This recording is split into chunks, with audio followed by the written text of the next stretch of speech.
Hi, today I'll be talking about board discipline of counselors. And according to Ahai and Bocone 2017, they made a list of most common ethical issues. 24% were dual relationships, 17 were incompetence, 8 were related to sexual misconduct, 7% were breach of confidentiality, 5% were inappropriate fees for assessment, 4% were failure to obtain an informed consent, and 1% were failure to report abuse.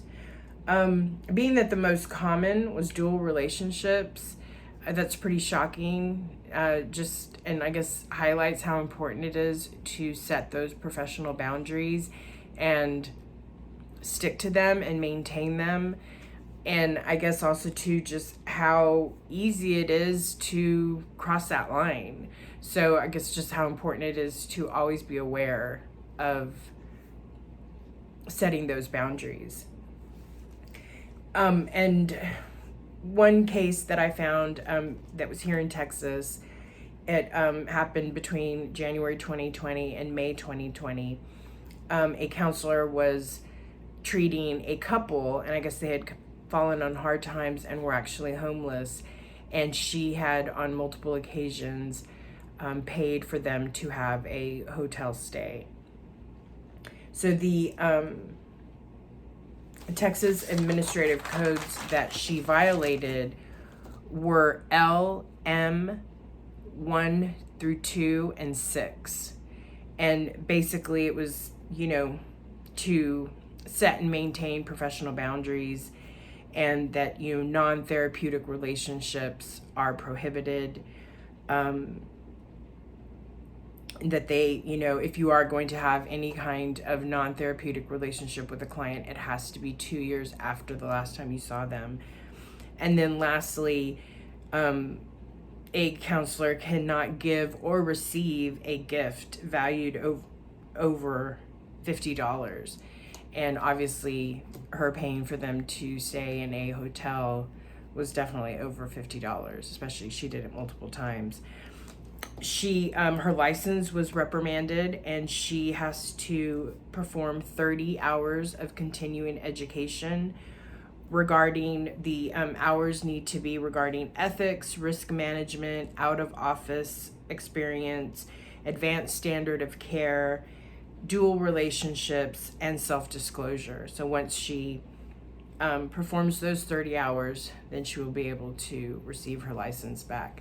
It was pretty interesting because obviously it was coming from a good place on her part. She didn't want her clients to be homeless. She's trying to help them.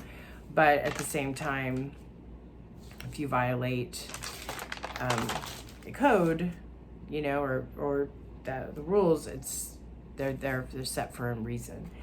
Also, the ACA code would be A6B, extending counselor boundaries.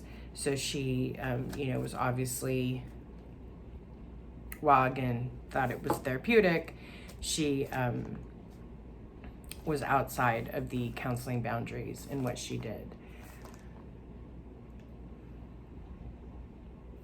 And then as far as the ACA Code of Ethics related to impairment, it's C2G, impairment.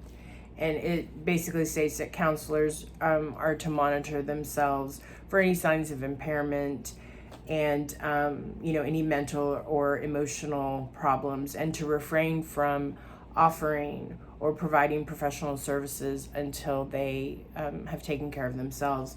And it also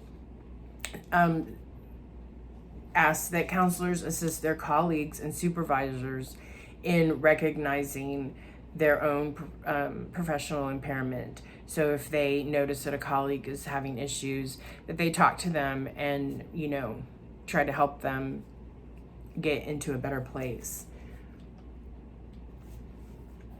And it just, I feel that is so important, and it can sometimes get forgotten that self-care and making sure that you are healthy and in a good place is just as important as providing good mental health or good care to a client.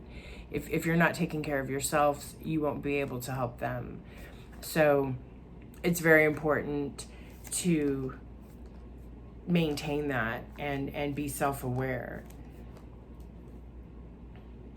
And it just, you know, I'd like to see more maybe group counseling for counselors, you know, somewhere that they can go to just kind of vent and not necessarily talk about the clients, but just talk about their feelings related to whatever it is that they're, you know, seeing.